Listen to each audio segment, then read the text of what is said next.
Frontline Conversations, leading the debate since 1984. Thank you so much, Najma ji, for talking to Frontline. I want to begin the interview by asking you about your primary area of work, Parliament. You have written in your book that as presiding officer of the Rajya Sabha, you ensured the opposition had its say in the House. Do you agree with the perception that in recent years, the voice of the opposition is getting stifled in Parliament?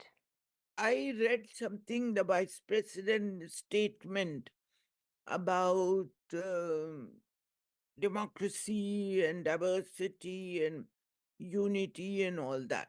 I fully agree with him that we have to keep the dignity of the House and of a country also, and of a democracy. In a good, healthy democracy, the opposition also play a major role. Because if there is no opposition, then the government goes whichever way it wants. Like it happened in Rajiv Gandhi's time after Indira Gandhi. He got such a massive majority in Lok Sabha that there were no opposition. So he didn't know the view of the opposition. And for a healthy democracy, there should be a responsible opposition, not just opposition for the sake of opposing. It should be with responsibility, their viewpoint. Because I remember uh, uh, when the something happened in Lok Sabha and Shivrajji suspended some members of opposition members of Lok Sabha. So I jokingly told him, are you presiding over the Congress session now? Because there were no opposition, they were all suspended. And we shared this. Then Sheila Dikshit and H.K.L. Bhagat, they were parliamentary affair minister and minister of state. They came to me, you also suspend the opposition. I said, why should I do it? So he said, they make noise. I said, that is my responsibility to keep them quiet. Making noise, even in House of, Commonwealth, in not Commonwealth, in England, they make noise. They call it filibustering. They talk any nonsense. So I said, if they are shouting, it is my responsibility to keep them quiet. But I cannot throw them out until they have committed uh, something against the parliamentary rules and regulations and functioning. I'm sorry, I can't do it. I said, Rajiv ji wants it. I said, I'll talk to Rajiv ji and explain to him. So I went to Rajiv ji and I said, sir, why you want them to be suspended? He said, they make noise. I said, sir, if they make noise in the parliament, at least I can hear them and stop them. But if they go on the street and make noise, I would have no chance to do it. And you are in a position, different opposition. Now, one day you will have majority and you will be in power. And suppose the same thing happens, what would you do? So let's not make a wrong example. I have volunteered to be the deputy chairman when you ask. I'll manage them. So don't worry about it. But I don't believe in suspending the members without any valid reason. So he said they want me to throw you out. I said, okay, throw me out. So he says, now I will, no, I'll tell, I don't want to throw you out. I will tell them Najma has put on too much weight, I can't throw her out. So, so we had this exchange of joke and things settled down finally. So this is how I feel that opposition has a role to play in any democracy, but they should play responsibly, and whatever discussions are there, they should participate, put their own views, and let there be a decision by the House what they feel about.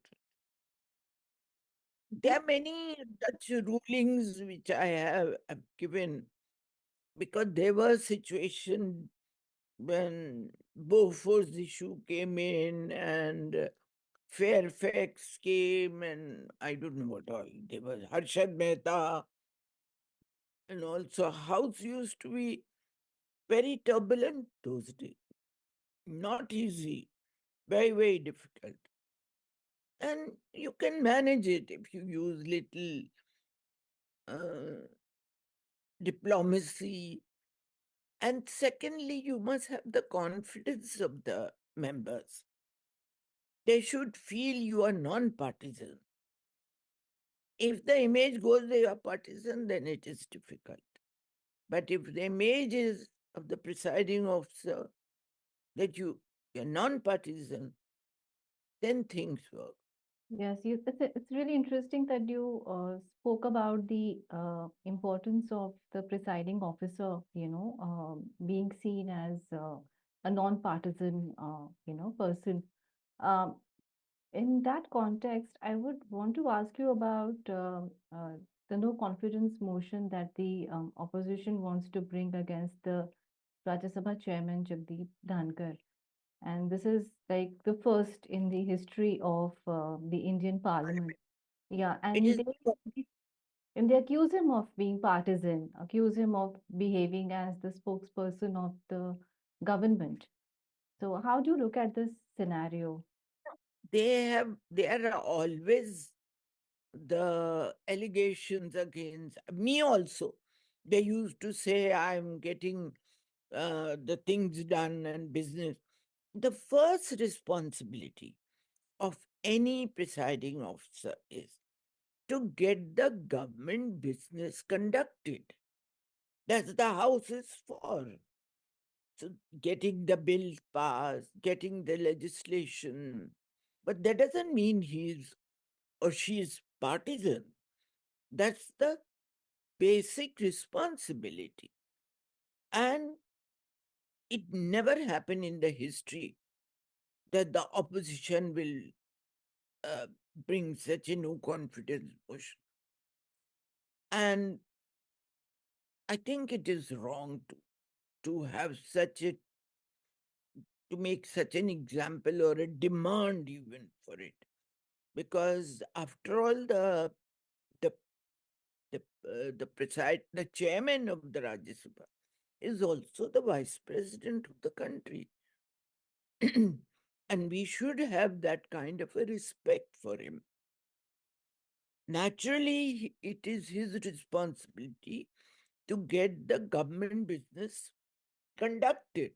It is his duty and responsibility constitutionally. He has to do it. And he is a constitutional authority. But the opposition can talk about the issues on the floor of the House. And there is always a business advisory committee. We decide the business of the House. And in that committee, opposition and the ruling, they both are represented and they discuss. Every week we used to have that committee meeting. And there it was decided. So they can talk to the chairman in his chamber, not in the house. They can complain, say whatever they like about their issues in a business advisory committee. or otherwise go and talk to him in his chamber. But to show this disrespect to the chair, I think I'm not happy with it. I think it is not correct.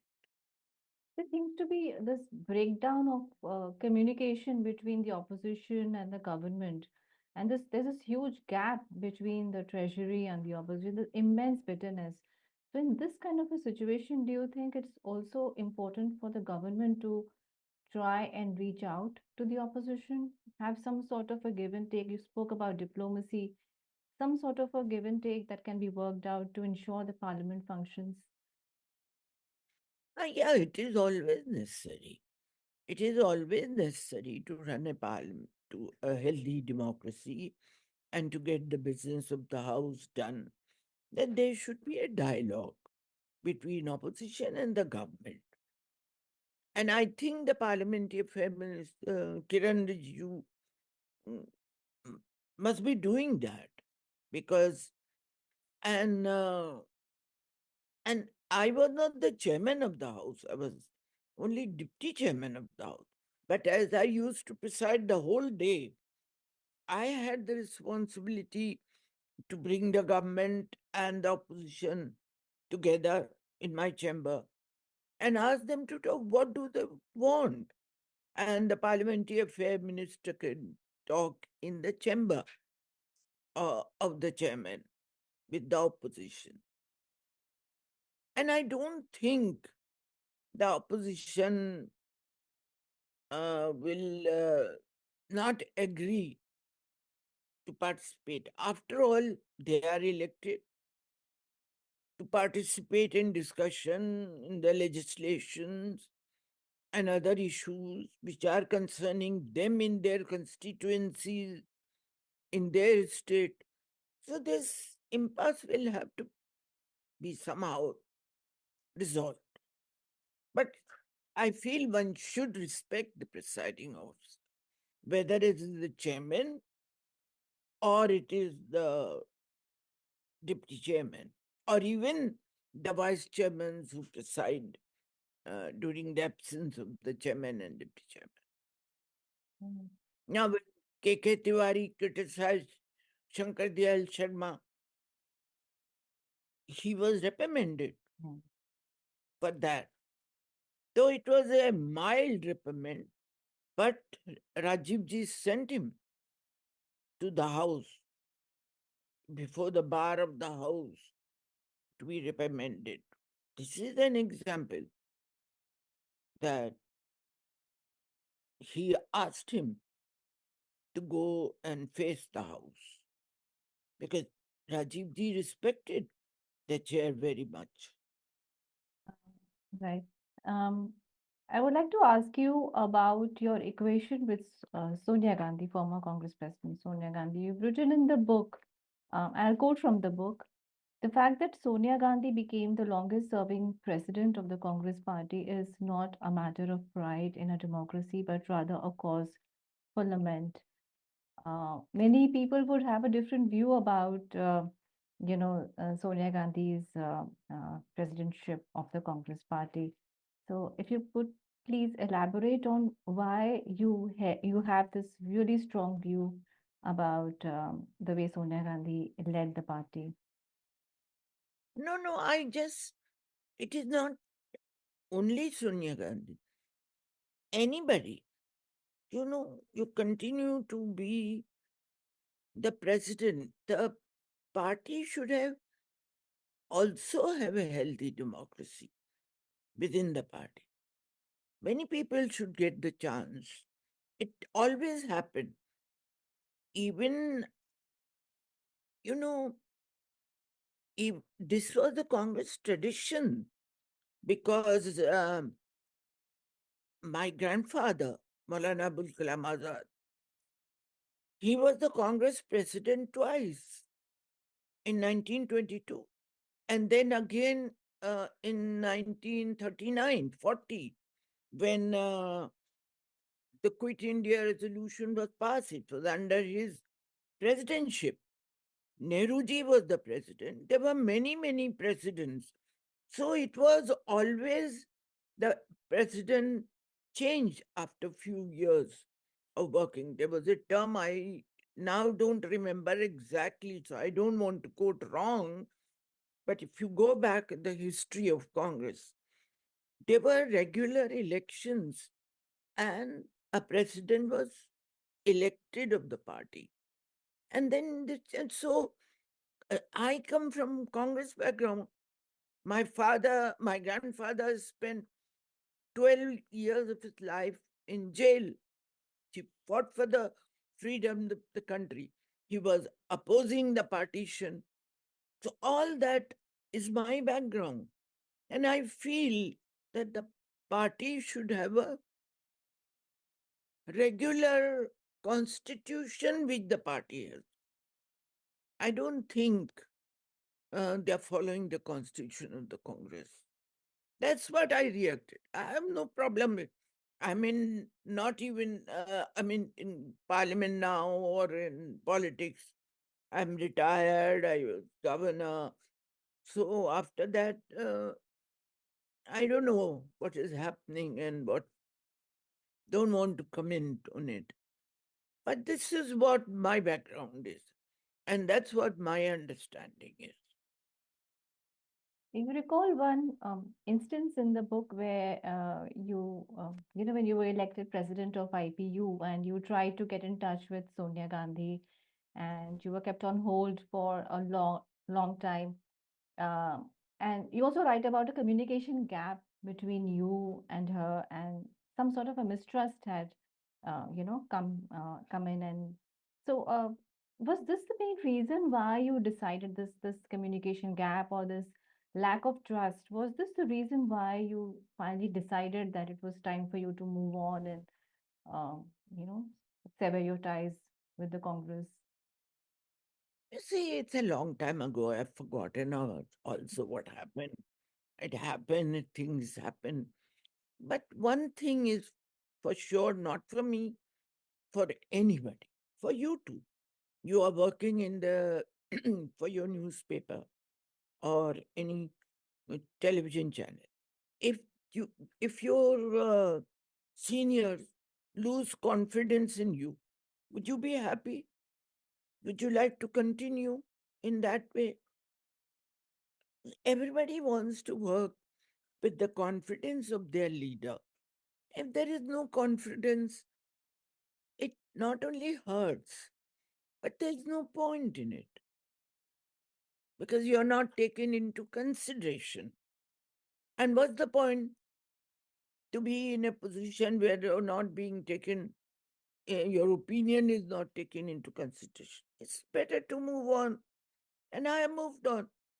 I wish them well. I wish her well. She's Indira Gandhi's daughter in law, Rajiv Ji. I had a wonderful relation with Rajiv Ji, very one to one relation. Um, she's his wife.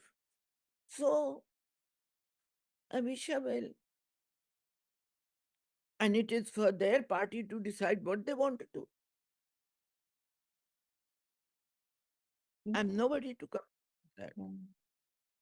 And you had an extremely close association with the Gandhi family. I mean, starting from the time of Jawaharlal Nehru, uh, Yeah, my you book had has got familiar. photographs of Yes, me. and Uh, he always visited our house whenever he came to meet my grandmother, Maulana Azad's sister. And whenever I travel, before I became an MP, of course, I became MP only in 1980 with Indraji. I used to come and stay at Tinmurti house, always. And when Indraji was out of power, she used to come and stay in my house and in Bombay. And I've written about it in the book. And Sonia ji knows about. It's not that she doesn't know. She knows that I used to come when Mrs. Gandhi was out of power. I was motivating that different the distance between Shahi Imam and all those Muslim leaders. I brought them together. I arranged all those dinners with the ambassador of uh, Saudi Arabia and others so that the Muslims should come back to the Congress. And, and she is a witness to it. So the next generation of the Gandhi family is at the helm now. Rahul Gandhi is a leader of opposition. How do you look at the way he has grown as a leader? They are communicating with people. They are like Indira Gandhi because Indira Gandhi's house was an open house. Anybody and everybody could come and talk to her, whether politician or just ordinary people. So she knew the on what is happening at the grassroots in the country, what's going on.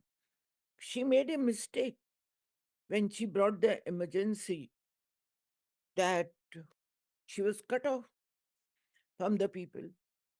And during that period, I used to tell her a few things.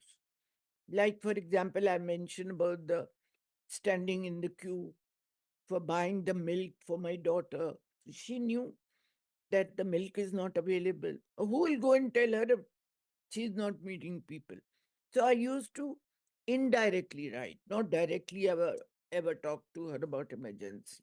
But I wrote like things that the farmers are very unhappy because they are being treated badly by the local authorities, patwaris and others. So she immediately changed the uh, wheat takeover policy, food grains takeover policy. So someone should keep a communication with the leadership, and that is very important. So, Priyanka Gandhi is also in parliament. She is a member of the Lok Sabha and she made her oh, maiden speech in the Lok Sabha today. So I didn't hear comparisons it. have been made between her and Indira Gandhi. So uh, how do you? I didn't uh, hear her, but she looks very much like Indira Gandhi. Even my daughter looks very much like Indira Gandhi. She's got the white hair like her. Hmm. Okay. Rajiv ji used to, I showed once a photograph of my daughter. She was very young. She was about 8. And she's standing over there. So I said, "Sir, who is this?" She says, "Of course, my mother." I said, "No, sir, it's my daughter." He laughed. And at that time, she was too young to have the white hair. She was like a young girl. So they, because at that time when I was carrying her, in my house there were only issue of Indira Gandhi, nothing else. So perhaps nature had this miracle. But did you continue to be in touch with Sonia Gandhi after you left the Congress? Did you ever reach out to her after that?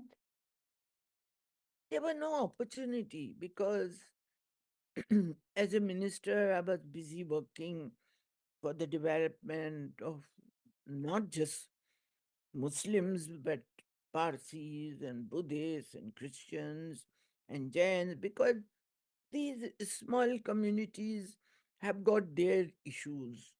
However small they may be community wise, but the issues are there. And the Muslim, though everybody talked about the secularism doesn't fill your stomach. It it needs to think about their education and their job creation. And there are many skilled Muslim people in Banaras itself. Those weavers are all Muslim in Kashmir and even in Bihar. The handicraft, the wood carvers, the metal workers, the the people in Firozabad who make the glass things and bangles, they are all Muslims traditionally doing these jobs. So it was necessary that I should focus on their economic appeal because no country can be called developed if a major section of its community is underdeveloped. It has to be a proper development, not the lopsided development. So, and at that time, Modi ji's program also, Sabka Saath, Sabka Vikas. So that Sabka Saath, I was doing Sabka Vikas to create Sabka Saath and Sabka Viswas. That was my focus on. And I did it. And I must say, uh, Modi ji never interfered in my ministry. He never said anything which was me to stop doing anything. He appreciated what I was doing. I got the loan support from the World Bank, and that program of mine, the World Bank used in African countries for the development of their people. So I was more focused on my work, and then I went to Manipur, where there were time to meet anyone, except my journalist friends. I came to your I was very much involved in the women's core, the house. IWC. Hmm. Yeah. Right. Uh, yeah, but moving to the BJP must not have been easy, and your critics, would say that you made an ideological compromise. I was, you see, BJP is a political party. It's not a religious party. It's a political party. And like any political party, like communists have got a different ideology. They don't believe in religion, but there are Muslims in it. Christians are there. Because we don't go to a political party for this to protect our religion. It is a political party, and we are there for their programs. What is their program? What they do? So, what was the BJP's? It was a program. They talked about unity. I was very close to the RSS leader when I was in Congress. I used to meet them, talk to them, discuss with them the issues, and they were open to me, the previous one and the present one. I met them in Nagpur and talked to them. In a democracy, you can't shun people. You have to have a dialogue. What is the meaning of parlez-vous from the word to speak? It's a French word from where the parliament came. It means you have to have a dialogue. You should speak. So the parliament in itself comes about with the concept of a dialogue. So in and out. And I feel the religious leaders, whichever religion they belong, they should do their responsibilities of teaching their people what is true teaching of religion is. In Islam, it is lakum dinakum waliyadin. My faith is with me, your faith is with you. It has nothing to do with politics. And the Hindu concept uh, is Vaish- is Vasudeva Kutumbakam. The whole world is one family. So let's live like a one country and think about the people who don't even get 2 square meals. Still, we have poverty. Still, we have an education. Still, though I'm very happy I read on the internet that our FDI increased a lot and people are coming. And I give this credit originally, who started it is Narasimha Rao. He, with as Manmohan Singh as his um, finance minister, opened the economy. There is no black money now. Nobody keeps the money in the lockers because that black money is useless. What you people could do, could buy jewelry for their wife. They could not invest in business. So it was dead money. So now that money is out, it is in the market. That's why India is flourishing today.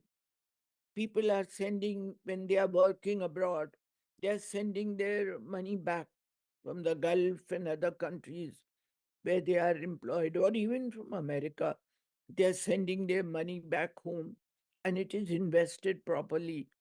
How this foreign investment came? It's Indians also investing. Big businessmen are coming in investing in India. So we should look more positively than negatively. Uh, as Minority Affairs Minister, you had undertaken a project to identify and oversee the development of Waqf properties. So, I would like to ask you about this huge opposition that there is right now to the Waqf Amendment Bill, which was brought in. So, how do you look at the bill, the proposed legislation, Buck and bill, contribution to it? Yes. I don't know. I haven't seen what is the details of the Buck bill of various clauses. But the work property, when I was there, the work property, the work was under the minority ministry. The work, people did it in certain work. There were specific identification for what the money has to be used. And in some, they just they made the property. Work mean trust. So they used to make trust or the work for for the people to make their own decision depending on the need of the people. Now, I noticed that in some certain cases, the family were becoming the chairman of their that particular work, and they were misusing it. Some of them, not all. Some of them were not using for what the buck were made, and the buck property was illegally occupied and even sold and turned into some other business thing by those people. So there was a need to correct it. I did lot of corrections in it and amended it a bit. But I don't know what is the dispute about the Waqf bill. The parliamentary committee, I think, examined it and they will submit their report to the parliament. Then perhaps I will have a look at it. So we have just 2 minutes left in this meeting. So to wrap up, I would like to ask you about Manipur. Your last stint, your last office was as governor of Manipur, and you were taking certain initiatives there. And the situation had become quite normal when you were governor there. So how do you see the situation in Manipur right now, and what do you think needs to be done to sort of end this circle of violence in Manipur? Again, I will use the word dialogue, discussion, talk, because uh, when I went there, it was in terrible situation. There were blockades, nothing was available in the market. I used to take meat and vegetables from Delhi by air, and because nothing was available over there. So the thing was that I called the leaders. Their major people are Nagas, Metais, and Kukis. They are major tribes, and other small tribes are there. I called the leaders. I said, "Why you're fighting?" And this fighting and band and blockade, no development is taking place. No tourism is developing. Nothing. You are people are going hungry. And what are you getting out of it? You are hurting your own people. Government is not hurt. In Delhi, everybody is happy. But you are suffering. Your state is not developed. Come sit. If you don't want to sit in the government building, sit in Raj Bhavan. It's not government. I will not interfere in it. You sit across the table and talk and settle it. They did talk, and then things settled down. It became so peaceful that people started. Otherwise, 8 o'clock, all the doors were closed, market was closed.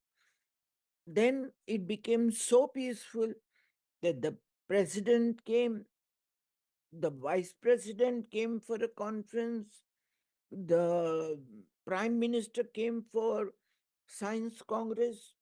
I organized this. I was a member of the science congress since I was in college. So I 2000 delegates came from all over, and prime minister addressed them. He came for that. Then the other ministers, agriculture minister, develop Aluwalia was the minister. He came. Many people came over there. Many ministers came, and tourism started. I got a direct flight from Delhi to Imphal, and then I started the development program for women. In Emma Market is the market where 12,000 women work. Women are very empowered in Manipur. They work. But because of this blockades and bans, they were also suffering. So I did all these programs for them. There used to be a festival, Sangai festival for Sitaraman came, and where there are dances and music and all that. And there are exhibitions of the people who are the artisans there. So it became very peaceful. So the basic thing is to have a dialogue, to let the people know that there is somebody who's listening to you, that there are issues which can be solved. And there is no issue in the world which cannot be solved. If the Second World War and the First World War stopped, and then people had a dialogue, the peace came in the world. Why can't this small level, the peace cannot come? So it is involvement with the people, talking to them.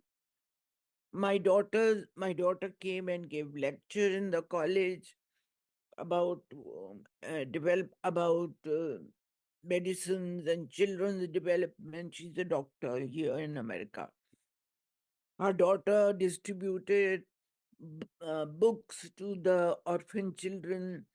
In Raj Bhavan, I used to invite the orphan children to have a party and play. I used to play, celebrate Holi, Diwali, Christmas, everything. I opened the Raj Bhavan. I said, nobody is going to kill me. And if they do, it's okay. No problem. So I used to go on the road and walked with the people. They were having a procession of, they believe in Krishna very much. So they were dancing and there was some festival. And they would walk. I got my car, stopped and got down. My security people were so nervous. I went, nothing will happen to me. I just went there on the street and walked with them. I held their hand and did whatever they were doing. So they felt, and now they write to me, come back to Manipur, we miss you. I said, no, I'm too far. And there are a lot of Manipuri people in Chicago with whom I have very close contact. So it's the way you handle dialogue, communication, parlez-vous, talk. That is the only thing. God has given us the tongue to speak. Why we are superior? Because we can talk and communicate. Now, Rahul I Gandhi, wish, yeah, yeah, Rahul Gandhi has been to Manipur twice, and the demand from him, his party, is that Prime Minister Narendra Modi should also visit the state. They ask why has he not visited Manipur so far, that the state needs his healing touch. I don't know. There is no governor there. uh, because governor is always non-partisan, not part of the government. It's not associated with any political party or side or tribe. I like one thing in Manipur very much, the elopement.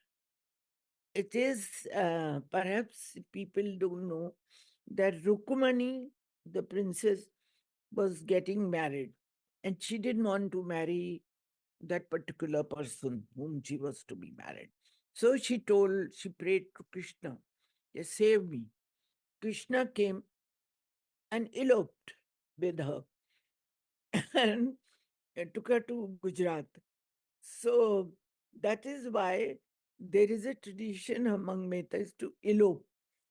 The girl and the boy, they run away. They stay for 2, 3 days together. Then they come back, and then the regular marriage takes place. So it's in the memory of Krishna. They are all believers of Krishna. Okay, ma'am, thank you so much for talking to Frontline. Frontline Conversations. Leading the debate since 1984.